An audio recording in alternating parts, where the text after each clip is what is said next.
Modelo entidad-relación es un diagrama que permite representar el diseño de una base de datos. Acá vemos simplemente algunos objetos. Un diagrama entidad-relación o modelo entidad-relación es un tipo de diagrama de flujo, de tal forma que aquí vemos cómo se comunica una entidad con otra entidad. También hay atributos que están representados de manera circular. También vemos una relación en un rombo y también vemos una simbología aquí, por ejemplo, con una patita y acá vemos con tres. Esto de acá indica también un tipo de relación que vamos a especificar y detallar a continuación. Entidad. Es la representación de un objeto o concepto del mundo real que se describe en una base de datos. Una entidad es un sustantivo, una entidad es un objeto de quien se quiere saber algo. Puede ser, por ejemplo, un alumno, un empleado, un artículo, una noticia, una factura y demás. Atributo o columna. Representa una propiedad de interés de una entidad. Quiere decir que si nosotros queremos guardar los datos de una entidad, por ejemplo, alumno, queremos guardar sus atributos, sus características, un nombre, un DNI, una dirección, por ejemplo, un sexo y demás, que son datos que quiero recopilar de quién, del alumno. Registro o fila. Un registro representa un objeto único de datos implícitamente estructurado en una tabla. Un registro es un grupo de datos. Por ejemplo, los datos serían Andrea, Mendoza, recursos humanos, todo esto es un grupo de datos. También veo un código. Todo esto sería un registro o una fila. Ahora, los registros en las tablas que vemos acá del empleado siempre van a ser representados a través de un código. Por ejemplo, esta fila está representada por el código tal. Aquí, por ejemplo, también con otro código. De esta manera se va a identificar a una fila o registro de una tabla. Atributo derivado o campo calculado. Es un campo o columna que es producto de otros. Por ejemplo, si yo tengo en una tabla nota 1, nota 2, nota 3 y también tengo promedio, promedio sería un campo calculado o atributo derivado. ¿Por qué?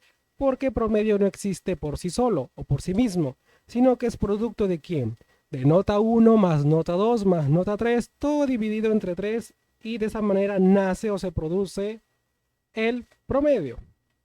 Y también una llave foránea o llave secundaria también vendría a ser un atributo derivado que vamos a ver después. Entidad débil.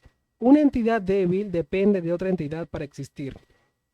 Por ejemplo, digamos que vas a ir a comprar tú como cliente y te van a dar una factura. Por lo tanto, si no compras ese día o no compras nunca, esa factura no va a existir y no va a estar asociada a ti. La factura sería una entidad débil. ¿Por qué? Porque depende de otra entidad cliente para poder existir. Llave primaria, PK o atributo principal. Se llama clave principal a un campo o a una combinación de campos que identifica de forma única a cada fila de una tabla. Tiene una serie de reglas o normas. Debe de ser única, no debe de ser en blanco y no se puede modificar, o sea, es inalterable. Tenemos acá una tabla, personas, donde nos está identificando a código con un símbolo de PK, de una llave primaria. Por lo tanto, esta columna, este campo, este atributo debe de cumplir con esta serie de reglas. ¿Y cómo se representa una llave primaria en un diagrama entidad-relación? De la siguiente manera. Un círculo de esta manera y subrayado en el caso de aquí. Llave secundaria o llave foránea o clave secundaria. Una llave que permite la relación con otra tabla o también entidad. Tenemos la tabla zona, tenemos la tabla empleado, tenemos la entidad zona, la entidad empleado. Tenemos una relación entre empleado y zona a través de un verbo llamado pertenecer.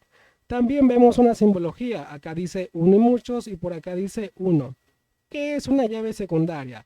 Una llave secundaria es una llave primaria que ha viajado de una tabla a otra.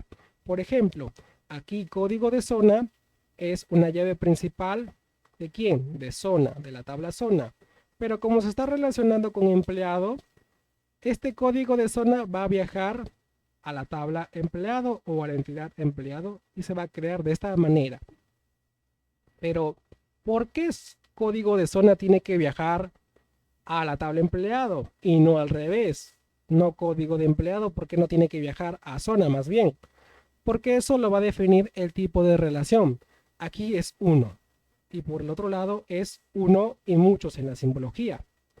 Por lo tanto, si aquí es uno y aquí es uno y muchos, quien tenga uno, código de zona, en la tabla zona, va a viajar ¿a dónde? A la tabla empleado y se va a crear la llave foránea. Una llave foránea permite una relación entre dos tablas, entre dos entidades. Relación. Una relación permite una interacción entre entidades y adentro debe de ir un verbo para que permita tal relación entre los objetos, entre las entidades. Si no sabemos qué verbo utilizar en algún momento, podemos utilizar el verbo asociar sin ningún tipo de problema. Tipos de relación o cardinalidad. Hay de uno a uno, de uno a muchos y de muchos a muchos, como lo vemos aquí en la gráfica y cómo se representa ese tipo de relación. Y el diagrama entidad-relación, como nos damos cuenta, lo vemos aquí. Tenemos género, tabla género, entidad autor, entidad débil, libro. ¿Por qué el libro es una entidad débil? Porque el libro depende de quién, depende de género. Libro depende funcionalmente de género. ¿Por qué? ¿Por qué el libro depende funcionalmente de género? Porque el libro tiene una llave secundaria. Quiere decir que aquí, por ejemplo, la relación entre género y libro es de uno en género y el libro es uno y muchos. Entonces recordar, si aquí es uno y acá es uno y muchos, como respuesta tenemos que llevar este código de género que tenemos aquí en género y llevarlo a dónde? A la tabla entidad débil llamado libro como código de género. Tenemos autor y libro. Autor tiene la relación de uno y libro tiene la relación de uno y muchos. Por lo tanto, código de autor que está aquí en autor viaja ¿a dónde? A la tabla libro o entidad débil libro y se crea de la siguiente manera. De esa manera entonces vamos a poder ver o visualizar una relación entre las entidades autor, libro y género y se comunica. Por ejemplo, autor se está comunicando con género. ¿A través de quién? A través del libro. Y de esta manera ya podemos saber y reconocer los elementos de un diagrama entidad-relación.